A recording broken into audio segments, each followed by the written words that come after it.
Is liberty dying where you live? Escape to Keene at freekeene.com.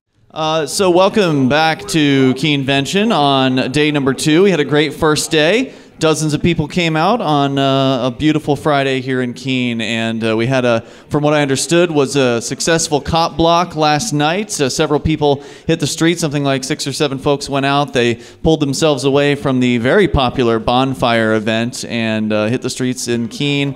With two-way radios down in the college neighborhood, which was great. Also, of course, yesterday we had some great panels, and Carla Garrick did the evening keynote speech. There was a VIP dinner, which I was told went very, very well.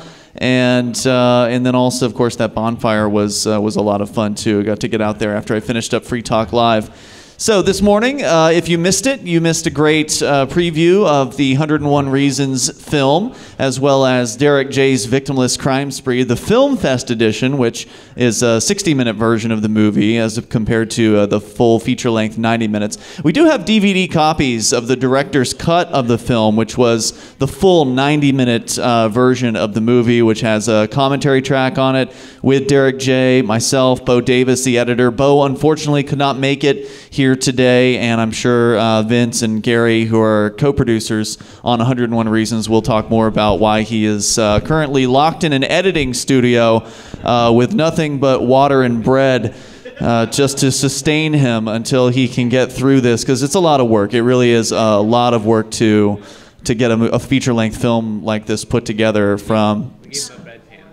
He does have a bedpan, so that's good to... It's good to know they're taking good care of him. It's not quite as good as a spiritual retreat here in Keene, but you know, at least he has a computer. So yeah, grab your copy of Derrick J's over there. I'll help you out. It's $10 or Bitcoin equivalent. And so we're here for a question and answer session. Now, obviously, there's not a full movie, 101 Reasons for you to ask questions about, but that's not really the relevant discussion, I think, to have here. And I think what's more relevant is the process of making a feature film. I was new to it 2 years ago. Derrick J was new to it. And I don't know what level of experience you guys have with that process, but we're going to find that out. Maybe you've been interested in getting into filmmaking and doing some sort of liberty-oriented production. I think that, you know, we heard from one of the panelists yesterday that it was Derrick J's Victimless Crime Spree that really, you know, roped them in, and he's not the, you know, that person wasn't the only person who's been affected by Derrick J's, and I know that 101 Reasons is going to do the same thing. Bo Davis is an excellent editor, and if you've seen Derrick J's Victimless Crime Spree, you'll know what level of quality to expect from 101 Reasons. So without further ado, I want to introduce our panel moderator here, who looks so much better on stage and wears a suit. It just looks fantastic. Derrick J Freeman, the producer, director, writer of Derrick J's Victimless Crime Spree, my roommate as well, and also current producer of Peace News Now, which is a twice-weekly long-form radio program. He's got a zillion other things he's doing, all kinds of radio stuff. He's got his own Bitcoin show, and he's just so busy. Thanks for taking the time out of your busy schedule to be here at Keenevention, Derrick J. It's my pleasure. Thank you, Ian. And thanks, Vince and Gary, for being here, asking questions. Of course, we keep the mic open, so if you have any questions, I'll acknowledge you. You can start to form a line there. But I wanted to get started asking about our creds. Who are we, and why are we making films? Let's start from my left, Gary. Who are you, and what's your involvement in 101 Reasons to Move? Well, first off, that was good. Miliefsky, Gary Miliefsky. That's my last name. First off, I want to say that there's kind of a train, and the train's moving, and it's moving, and it doesn't slow down, and that's Vince. If it weren't for Vince, the movie wouldn't be happening. He's amazing and driving Bo forward. My involvement is two-part. One, I wanted to help out in any way I could. I'm good at fundraising, so financially that was my part in the beginning, and also connecting with people like Ben Swan and you know, one of the Julias, not Borowski, but the other Julia I brought, and another singer. But you know, other Liberty people, get them over to meet with Vince and Bo and get in the film. Ultimately, you have to have money some amount to do a production like this. So that's kind of my involvement, is how do we make sure it's funded so that Bo has the right equipment? It's pretty much that simple on my side. Where do you live? You live in New Hampshire? Believe it or not, I live in Nashua. All right, cool. It's still part of New Hampshire. It used to be part of Dunstable, by the way. Did anyone know that? It was Dunstable, Massachusetts? No. They annexed part of it, and they were going to call it Nashville, and they decided to call it Nashua. I kid you not. Yeah, good choice. Yeah. Vince, who are you? Where are you from? What's your involvement in 101? Born in Buffalo, I moved here from Southwest Florida. And interesting side note, by the way. So as most of you know, Mark and Ian moved from Sarasota, Florida, which is about an hour north of where I moved from. We didn't know each other, but even more coincidental was Bo Davis actually lived like minutes away from me, and we had never met. He lived in Pine Island, Florida. I lived in Cape Coral for a while, which is literally the next town over. So kind of crazy that we didn't even meet each other until we came here and started working on this film together. So moved here in 2010, and I live in Manchester now, moving to Dover soon. And so I got involved in this film. I guess I was the one who started it. Basically, I'm just a fan of documentaries. I'm a nerd, always wanting to learn more and find out more stuff about various topics. I've watched like dozens of films. And I just kind of thought, well, it'd be really cool to make a film someday. And I didn't think it would happen until years from now. And then I just posted on Facebook. This part of the story is, I think it's indicative of how awesome our culture is here, our group that we're making here, that we're building here at New Hampshire, the Liberty Movement. Just posted on Facebook, and then within hours, I got in touch with someone got me in touch with Bo, and then the rest was history. So that's how we got started with the film. Cool. And if we're not going to have a third panelist, do you mind if I join you guys? I feel like this is uneven levels here. Sure. All right, cool. Can we ask you a question? Shoot. What was it like in jail? Oh, we got to hear the story of the New Hampshire jail system. Is that a project for us to fix? I don't know. So I can't compare it to jails anywhere else, but I heard from the inmates there that it was among the nicest they had been in. And for me, it was the worst experience of my life. To be completely honest, it was horrible. I was touched in places that I wouldn't allow people to touch me if they weren't, willing. If they weren't going to use more threats of violence, throw me in cages and stuff. So, yeah, that was a horrible experience. Being told, to drop my pants for strangers and stuff. It's like that's the worst. And then being under their thumb, being told you have to work, and if you don't work for them for free, then you'll be put in the hole, and that could be a very bad place. Some countries even consider that to be torture, to be put in solitary confinement for 23 hours a day. But yeah, it was the worst experience. Still worth it. Yeah, I made it out on the other end. This too shall pass. You can get through those times if you're given a lot of support, which I was. Fortunately, I had the support of a community here who a lot of people wrote to me, and I didn't feel so isolated because there was a community of people keeping me connected. I was able to blog from jail, which is consider that. It's one of the most unreal experiences ever. So while it was the worst experience, there were some redeeming parts to it. You got a question? Last Keenevention, you mentioned how there was a guy that you were attracted to, that you wanted to be his cellmate, and they denied your request. This is true. That's not a question, but yep, that happened. Did you want to know about that, or what? Make sure that everybody thought it was funny last year, so I just wanted to Thank you. Yep. Yeah. Okay.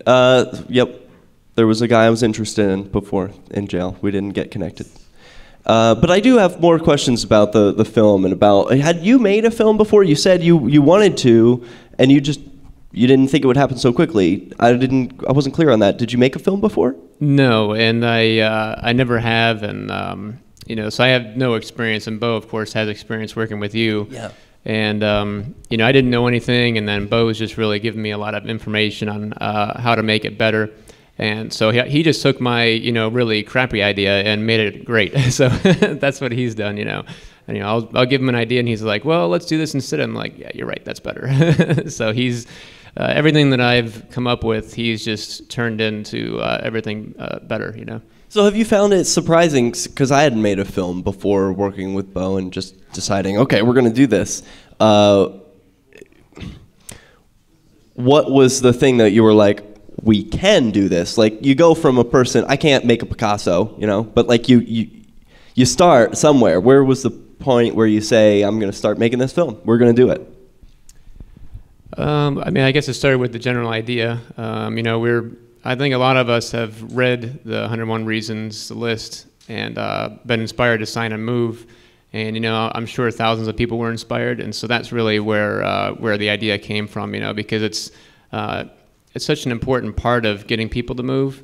And the more times I read it, the more I wanted to move before I moved. And so I thought, well, let's make this into a film, you know, put a couple of my passions together. And I know a lot of people are passionate about the list and the Free State Project. So let's put a film out there, because, you know, you can put a lot of literature out there. How many people are going to take the time to read everything? But it's kind of more fun, the average person, more fun to watch a film. You know, like if you had written a book, I'm sure people would have bought it, but more people would watch your film. So we're thankful. And by the way, you know, I enjoyed the first film, and now the second one, of course, the second version.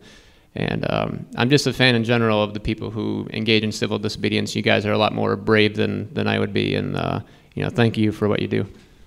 Thank you. Hey, Derrick, if you don't mind, I've got a question. Jump in. I know you had talked a little bit about being in jail, but I don't think you actually touched on the fact that you and Bo were collaborating on the film in jail. That's true. So explain, you know, the difference of trying to work on a film in jail versus when you were working with Bo on the film out of jail. Yeah, it's much easier out of jail, obviously. And we worked from those, you know, 8.5 by 11 legal yellow pads or whatever. That's all we had, and pens, and we planned out the movie while we were in jail together, picking songs, you know. And I couldn't like go through. Normally, you would go to like one of those websites where you're like, oh, let me pick out a couple songs. I need something techno-y, but this was like, it had to be from memory. Had to be like, well, what do we think would be a good song for this scene? It's like, You Don't Own Me. I was thinking of pretty like generic songs. So working on the Chain Gang by Sam Cooke, songs like that. What things that would come to me in jail. And there were even people who would sing in jail. So collaborating in jail was fun.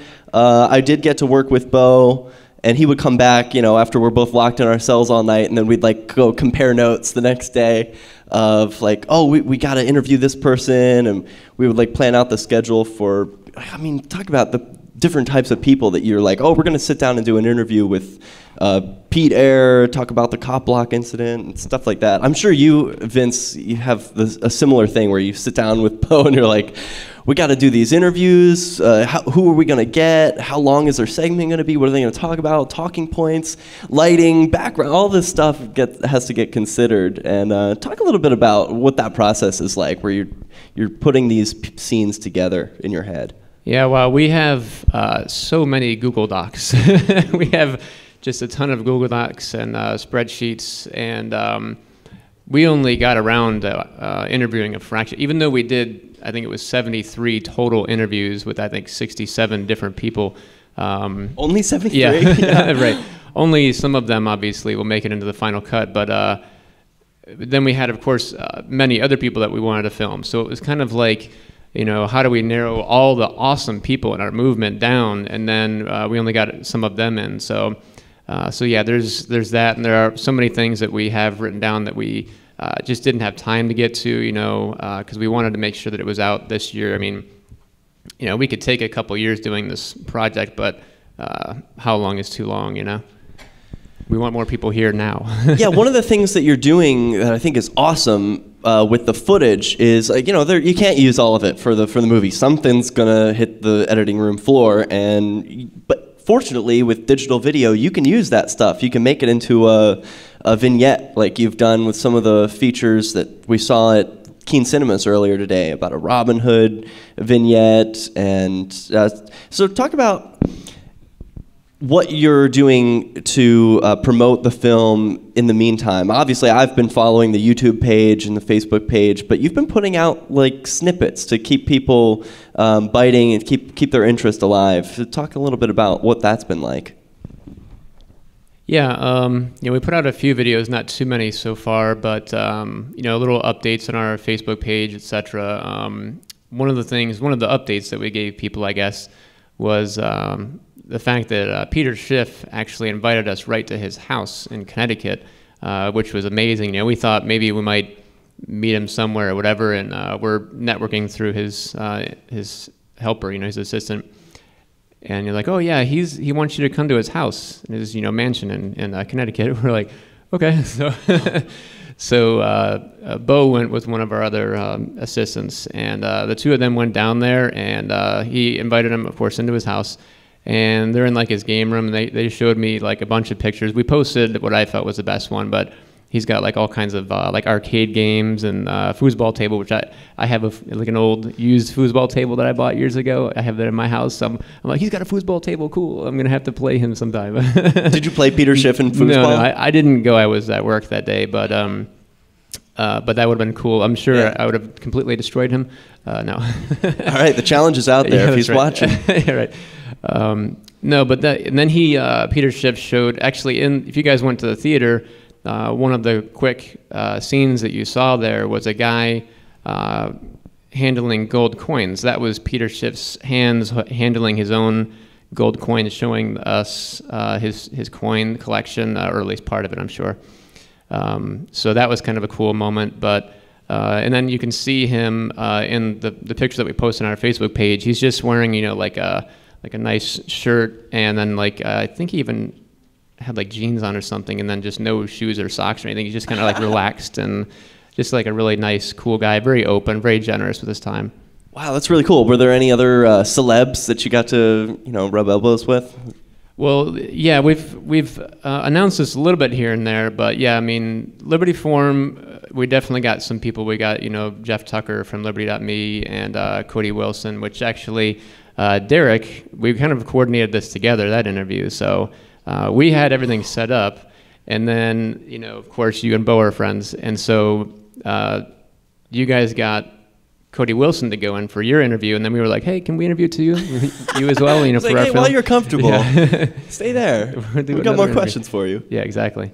So that was a good score. James Bovard, author, Bill Boopert, author, so he was there.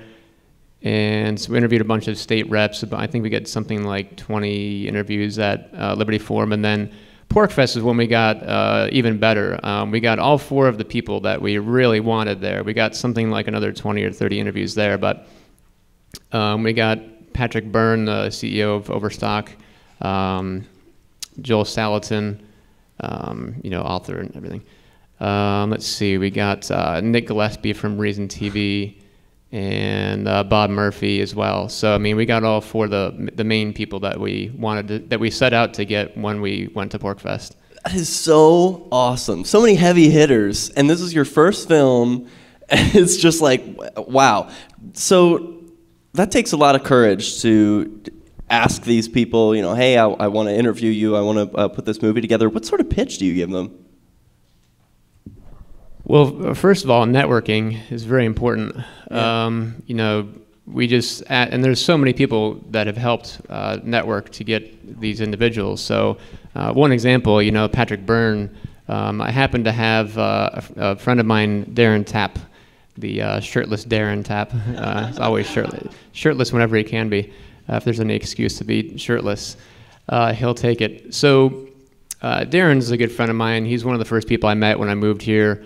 And so he and I ended up rooming together, mostly because I was just hoping to see him shirtless many times at PorcFest. And so we're rooming together, and I find out that he's going to be Patrick Byrne's handler at PorcFest. He's going to kind of walk him around and show him around, and his tour guide basically. And so I was like, well, Darren, we're doing the film, and would you mind? And he's like, yeah, absolutely. So he, it was kind of, we weren't sure if we were going to get him. It was kind of touch and go. And then all of a sudden he, gives me a text, yeah, I'm bringing him by in like 5 minutes. I'm like, okay, let's go. And so Bo and I, got everything all set up. And as I recall, someone came by at that time. And I'm like, we can't talk to you for too long. We got somebody coming by. Anyways, it was a really kind of a crazy couple of minutes there. And then he shows up, and Darren's like, oh yeah, here, Patrick, right here, here's your next stop, like on the tour, And so he, did kind of not push them in, but it was kind of funny. So yeah, he sat down, extremely generous with his time, and he's like, yeah, just tell me what you need me to say, and we'll do this, So we already had a bunch of questions lined up, and we did the pre-interview, tell them like with everyone, we tell them what we're going to ask them ahead of time because we want them to get good prepared answers and everything. And he was all about it, and we're just very thankful for the networking. That's just one of the many stories that we could tell as far as people that have helped us make this film. Obviously, it's not just me, it's not just Bo, not just Gary and Ian helping as well. There are so many people that have helped us just generally on Facebook, just, hey, does anybody know this person, and how can we get this person? So Carolyn Albert is another person. She helped us get Nick Gillespie. That was the big score there. So that's yet another story. We had to reschedule that one, and it's we're just very thankful to have so many people that have helped us along the way. I have a lot more questions about that, but I want to acknowledge we've got a couple of questions from the audience, and we want to encourage as much interaction as possible. So go ahead with your first question. Great, thank you. Those are some interesting names, Peter Schiff and those letter people are great influences on, some of the liberty movement. So I'm happy to hear about that. And this is a little bit of a subject change from the actual filmmaking, but it was more of a question for you, Derrick. In my own experience with civil disobedience, I realized that my rebellion was in response to the rules I felt forced to comply with. The activity was a response to coercion rather than a general interest in doing the law-breaking activity. I was curious if there were any similarities in the Victimless Crime Spree. So. Yeah, and would you repeat that quote for us, please? What was that? The quote, would you repeat it, please? In my own experience with civil disobedience, I realized that my rebellion was a response to the rules that I felt forced to comply with. The activity was more of a response to coercion than a general interest in doing the law-breaking activity. I was curious if there were any similarities to the Victimless Crime Spree. Yeah, absolutely.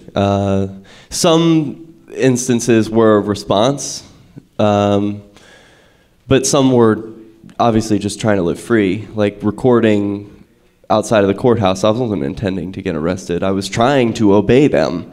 They were saying you're not allowed to go in and record, so I stayed outside and recorded. They came and chased me and arrested me anyway. So some of the civil disobedience was not intentional or a response to them trying to crack down. Some of it was like cannabis possession. It's like I'm so frustrated and upset that people continue to go to jail for holding a plant that I needed to, make a show of that. And so that was definitely an intentional reaction to them cracking down on freedom. But yeah, it's a mixed bag, and it can be, as Rich Paul pointed out yesterday, civil disobedience is really only effective when the person doing it is harmed. I don't want to face harm. I don't want to face more harm. I would hope more people wouldn't want to do that. We can get freedom without the harm, hopefully. Right. Yeah. Can I follow that up? Please. The stop resisting. There are two things police are doing lately, right? Yeah.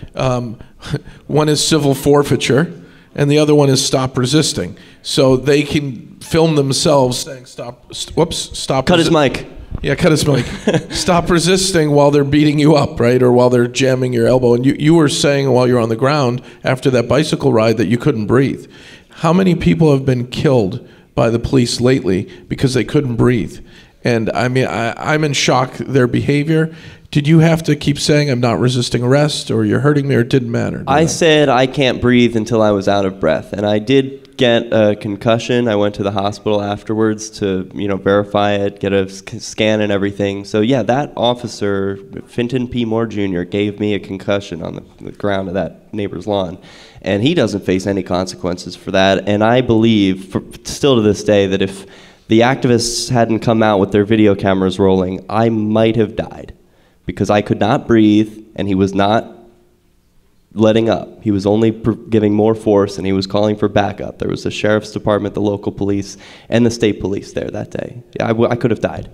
So yeah, it's very dangerous, and that's what the police are doing, yeah. Stop resisting, right? It's crazy. You had more, looks like you were braced for more thoughts. Go for it.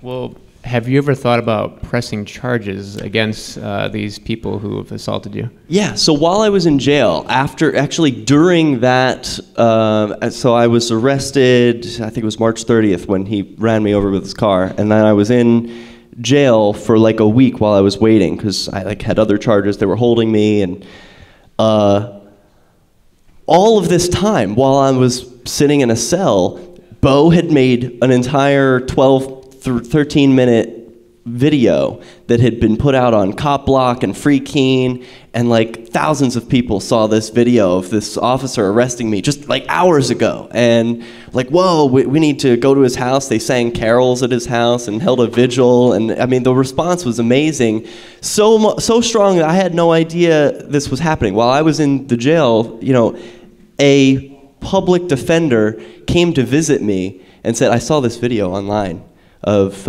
your arrest while you're here, and like we had to meet in a private room. He was like, I'll be very interested to know the outcome of that case.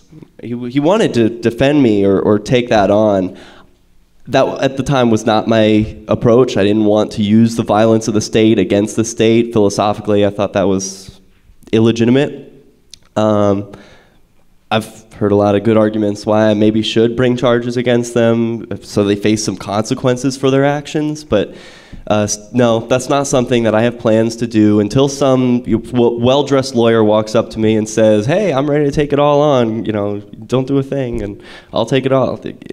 I'll say yes then, but if I have to do something to advance the state, using the state, no, that's not interesting to me. I'll just move on. Speaking of moving on, let's. This is a little back more on the movie. It seems like you've accomplished quite a feat. Both you with Derrick J's Victimless Crime Spree and you guys with 101 Reasons. And having not done these films before, do you feel that you've expanded your expectations of what's feasible? That you could do this again, or is this like a lightning strike that was like, I got so lucky with all this stuff and it just fell together and I'm not sure I could do it again? Well, I guess if there was another film product that I felt as passionate about as I do about this one, then I'd be interested in taking that on as well. And, kind of to your question is, the 101 Reasons was founded in 2002, and it was called the 101 Reasons to Vote for New Hampshire. That was during the voting period when they narrowed it down to about 10 states, I think it was, to vote on to see which state was going to win and be the state that the FSP was going to adopt. So then that morphed into 101 Reasons to move to New Hampshire, and then over the years that's kind of evolved and actually been like a living, breathing document, because people will amend it, and things that will change or will consolidate reasons or maybe remove some reasons and then add some other things in, because things are getting better here in New Hampshire because of our movement, and or at least partly because of it. And so someday, I hope that someone moves here partly because of our film and makes the next version of this film, a few years from now. So, for example, if that film happens, and I'd be glad to help those people along and tell them where we went right and wrong, and help them network. But yeah, as far as doing another film, it's been, Bo has done the overwhelming majority of the work, and even considering that, it's been a lot of work for me as well. I'm like obviously trying to have a regular day job and trying to do this on the side is time consuming, but but yeah, I'm open to the idea of doing another film someday. To your question of luck, or like, did I get lucky? Yeah, there's no doubt. This could have ended a lot of different ways, and I'm happy it ended the way it did. The type of movie that Victimless Crime Spree is, it only could have happened at that time. Like, that movie could only be made then. You couldn't have a movie like that in the 60s. People didn't have personal cameras that they could record everything going on. You didn't have YouTube where you could pull out other people's videos. So that movie and this one too, I feel like this 101's perhaps even more so, is the type of movie that couldn't have existed any other time. This is really a now movie. Just because of the different networking that you've been able to do through Facebook. Yeah, I think these are both movies of our time, and I hope to see more movies like these in the future. Like, you can always write some story about some couple meets in a bar or whatever. That's interesting and great stories, but these types of stories are like historical markers. Putting a stake in the ground for 101 Reasons to Move, and this is like 2014. We'll look back on this years and be like, look at all the other reasons to move. It's pretty cool. So while we're having more audience members line up, I want to ask you about money. Victimless Crime Spree was made, on paper, it was for like $2,000. But in reality, it's way more than that, because, we spend our lives and our energies and all the food we eat. We don't calculate a lot of the stuff that goes into making a movie. If I had to estimate, I don't know, $50,000, $100,000 or something, so from the on paper estimate of money that it costs to make a film versus reality, can you give the person listening or watching this video who says, I want to make a movie, what's that take? Does it take serious money? We'll talk money. So I think first off, if you have the passion, you're going to invest a lot of extra hours that could have been spent watching the Patriots or the Red Sox saying, hey, Boston strong, Watertown lockdown. They made us stronger because they took away our rights. Oops, sorry. But so you could spend time doing. See how the mic does it? You could spend time. The NSA. Have you watched our NSA comedy video? So just a couple of side videos that didn't make it into 101 Reasons is go to YouTubeSucks.us. And then watch the follow-up video about the general and the flashlight at Snoopwall's YouTube page. YouTubeSucks.us, because they do. And because they took our NSA video down. It went viral. And then you'll see the other one. But so I've done some little cartoon things where it was $1,000 or $2,000. But this is how much time and energy has Vince, Bo, and others put in. How much would it have cost to interview people? I mean, if these were actors, it costs money. So we're still in the thousands of dollars range, we'd say, but maybe $50,000 worth of blood, sweat, and tears, right? But that's other time. It's time better spent on this video than sitting around, doing stupid things. I mean, this is a once-in-a-lifetime experience that Vince had the inspiration to say, I want to bring more people to New Hampshire at the most critical juncture in America's history. We're going to look back and either we're going to be in a Nazi Germany or we're going to live in a great state of New Hampshire that might one day secede just to cause trouble and say everybody else should be doing it.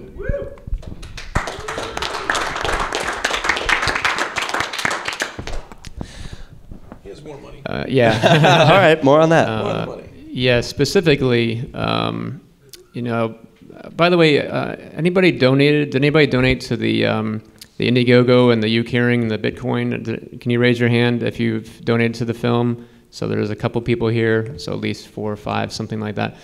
So yeah, Ian is a big donor, Gary's a big donor, Carolyn Albert, and Mark Warden. Those are our producers. And together with them and about 60 people, I think we counted, between all the 3 avenues that we use to raise funds. I think we raised something like $6,000 and like 2.4 Bitcoin or something like that. And we've been very, very frugal with that. We've only bought the things that we know that we're going to need for the film, and whenever we know that we need to buy something, we always shop around, of course, and so we've used your donations wisely. And because we've been frugal with that money, now we have money left over for marketing. So we're going to use all of the rest of the money that we have for the online marketing fund. We're still on the fence on whether or not to spend the Bitcoin because it's a lot lower now than it was when we got it. Hindsight's 2020 in Bitcoin, you know. So I wish that we would have cashed out immediately, but we didn't. So we're kind of thinking, should we hold on to it or should we, go all in right now? But we'll make that decision shortly. But yeah, I mean, if you'd like to donate, our funds are we still need online marketing funds. So if you'd like to chip in, if you haven't already, you can visit our website, 101reasonsfilm.com, and there's a couple of links there for Bitcoin and also Federal Reserve notes if you'd like to go to UCaring and donate there. But yeah, look for a good, healthy online marketing campaign. We were researching and we found a bunch of avenues, and we're going to narrow them down over the next 10 days or so. We're going to narrow that down and launch an online marketing campaign. Always more questions about money, but I see audience members with questions. Go ahead, Emmanuel. Okay, so the question is for Derrick. The opening scene in your film was you in Philadelphia when you first confronted that ugly police lady, and she wasn't that ugly. She was pretty. She was mean. Yeah, she's mean. That's what I meant. Okay, so that mean machine that is a state. So I was wondering, how did you evolve from that in your equipment to film? Because you were could tell the difference. Yeah, right? You could tell the difference between Philadelphia with your little camera, and then later you had wearable cameras. I don't know much about wearable cameras or anything. Can you just tell us how you evolved over the years and what got you into investing into better equipment? What was your motivation ultimately? Yeah, so amateur filming and stuff. Well, filmmaking has always been a passion. When I was a kid, I went to little college classes on how to make a movie and did stuff like that. And so I always had a camera as a kid, and then in 2008 was when the flip cams were really big. Everyone started having those cell phone sized flip cams, and they recorded in 720p. Ooh, it was really sharp. And that's not very good right now. But I carried that around. It was $60. I remember getting it for opening a bank account. It was that much of a throwaway cam. But I used it for all kinds of activism in Philadelphia. Even when I moved up to Keene, that was my primary camera for recording. And what was so great about it is it's quick and easy to just pop a USB drive in and hit upload. I still really like those raw videos. But then it evolves. I learned about some cheap wearable cameras. You can get wearable video cameras of the same quality, 720p, about the size of your thumb for $15, and they're still online. They've come down in price. So like a pen camera sort of thing. You wear it on your lapel. Some of the footage in the movie was actually captured on one of those thumb-sized cameras, the undercover one where Ron Dusevich is trying to take my hat off, and I'm whatever. Rich Paul ends up grabbing it and walking off with it on his head. That was all taken with a lapel cam. So why didn't you go more undercover in the court? Because that would be a bigger crime. Recording them without the, I try and be open and honest about what I'm doing. I don't want to be secretive about recording them. It would be in addition to that, it would also be a bigger crime. Isn't that whole two-party consent thing only for telephony and not in the flesh? Because Damo got busted for over the phone. So if you did a non-consensual in-person thing, would New Hampshire law apply to that? It's not entirely clear to me what the laws are. All I know is this man, Ron Dusevich, had arrested me for recording him, so I was not going to push that. He's willing to throw me in a cage. The charges get thrown out later. He faces no consequences. I do, so I'm not willing to push it. You mentioned your NSA spoof got yanked off YouTube. What was the justification YouTube gave for that? Well, yeah, so we did a spoof. It's called The 4 Worst Assignments in NSA History. And if you Google it, you'll find it on Vimeo. Vimeo's kind of nice. Yeah, Vimeo. They let the HD. They let you put as long of a video you want for free versus YouTube. But they sent us an email. We countered it, and they sent another email with the same message that this video violates the copyright or fair use of a logo of a government agency. Which, by the way, somebody else fought that, who I think might be a Free Stater. Liberty Maniacs guy. They have the T-shirts they were selling at the Liberty Fest or Forum last year. And those T-shirts have AT&T's logo and NSA, the only agency that actually listens. And the NSA started to threaten them, first with letters, then they were going to do a lawsuit. And then they said, it's a parody, it's protected under the Constitution. I think it's the First Amendment, actually. The first one. You don't have to look down the list too far. But we decided, we'll just put it on Vimeo and we'll buy a domain called YouTubeSucks. .com is not available, so we grabbed .us.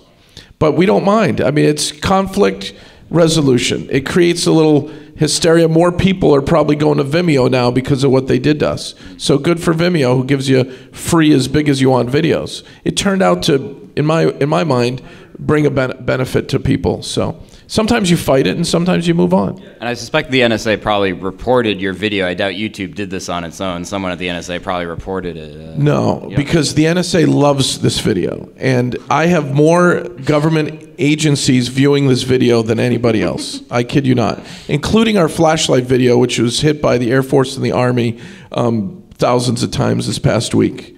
Check out our general so the first video, the general walks into headquarters and says, I've got an assignment for you, Fort Worth, and you're my best agents. A mom, a teenage daughter, a grandma, and Walter. And they're spying, eavesdropping on these American citizens, and it's hilarious. The second video is really based on a serious issue today as well of flashlight apps on your phone, eavesdropping on you, and we broke this report. And we have people saying we're lying, and we've got thousands of pages of documentation. Tony's got it hiding on a hard drive at the office. But the flashlight video is the general leaves the office and he goes to get into his tank and he drops the keys under the tank and he pulls out a flashlight. You got to watch it. So it starts out, where you don't like the general, but now you kind of feel sorry for him in the second video. It's pretty cool. That is cool. Hey, speaking of government agents watching your films, how do you pick your audiences? Both of you. How do you pick? Yeah, you make a film or you make work, you produce art, you have an audience in mind, right? Did you pick, were you focusing on, we want government agents to watch this video and it's going to really change their minds? Is that what you were thinking? That's a great question.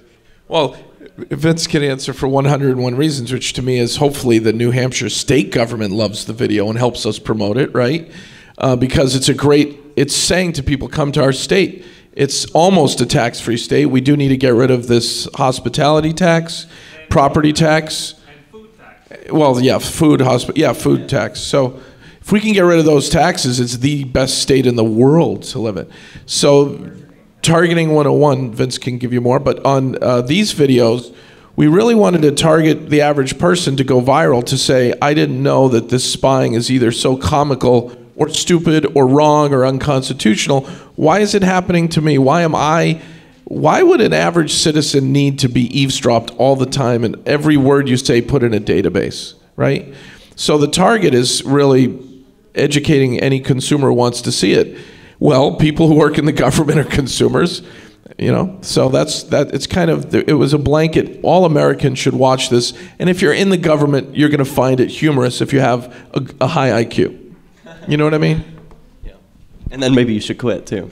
Welcome to my world. The target of our film is anyone who believes in liberty who isn't in New Hampshire, basically. So we want every single libertarian activist in the entire world to watch the film. So obviously that's not going to happen, but we'll put that as our goal.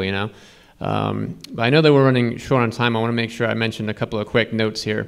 We mentioned this quickly in the theater moments ago, or an hour ago, but that video, the Robin Hooder video that you guys saw, we put that out and it was kind of sputtering along, and then the Free Thought Project shared that video, and now it just all the way up over 20,000 views. It's something like 22,000 views.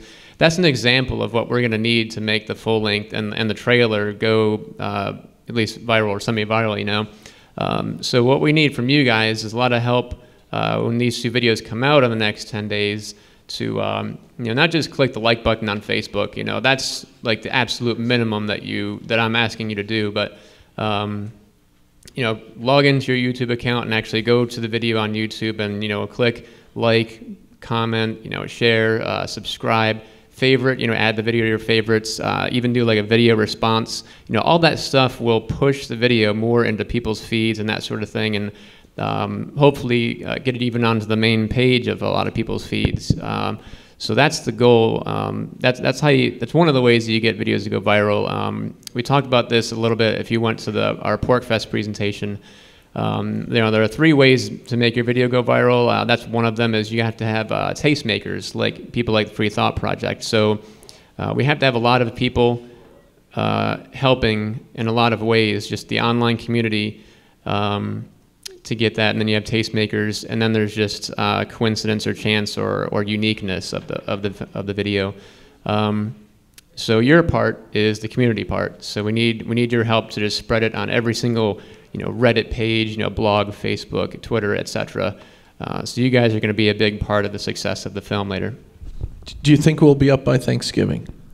Yeah, so the goal is the 10th. As of right now, we, barring you know, any unforeseen circumstances, we believe that we're going to put it out on the 10th. The trailer will be out on the 5th of November. Carla Garrick actually suggested that. She was, you know, we were going to release it yesterday, and she's like, "Can you hold it to the 5th of November? You know, it's for Guy Fawkes Day." So we were like, "Yeah, that's a really great idea. So let's do that instead." Plus, it's going to be after the election, you know, after Halloween, after Keenevention and everything. So more people will be into it.